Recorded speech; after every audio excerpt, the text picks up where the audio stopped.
A while back I did a little video tip on how to create or how to find the neutral gray point.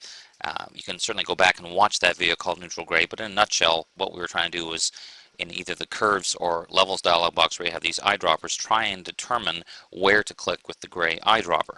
Well, in the video I made a suggestion that several people wrote in emails and suggested a slight tweak to it, which I'd like to share with you. It's a great idea.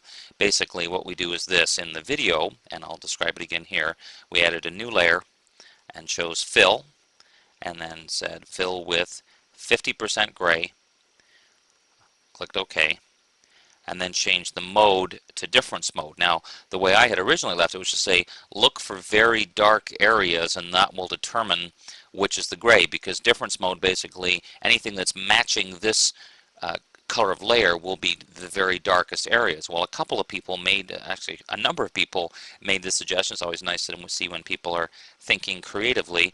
What they suggested was adding a threshold layer now to help find the darkest point. Basically what we did is this, move it way over to the left so that the entire thing turns white, and as I start to pull it back in, the darkest areas that appear first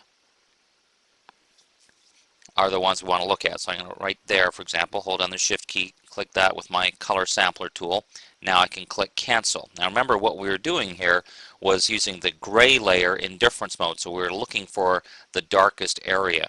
So now if I throw that away and turn on my color sampler tool so I can see where it is, that's telling me that right there was a place that would be really good to use that neutral gray eyedropper. So I can use levels or curves, whichever I want.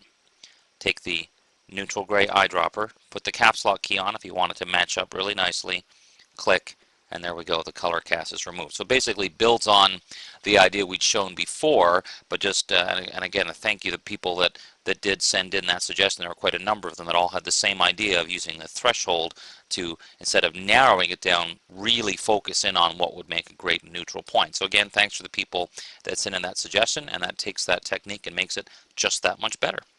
I must say I had a really bad case of the blues thinking how hard it was to color correct until I saw that last tip. Now I feel much better. I'm Dave Cross. See you next time.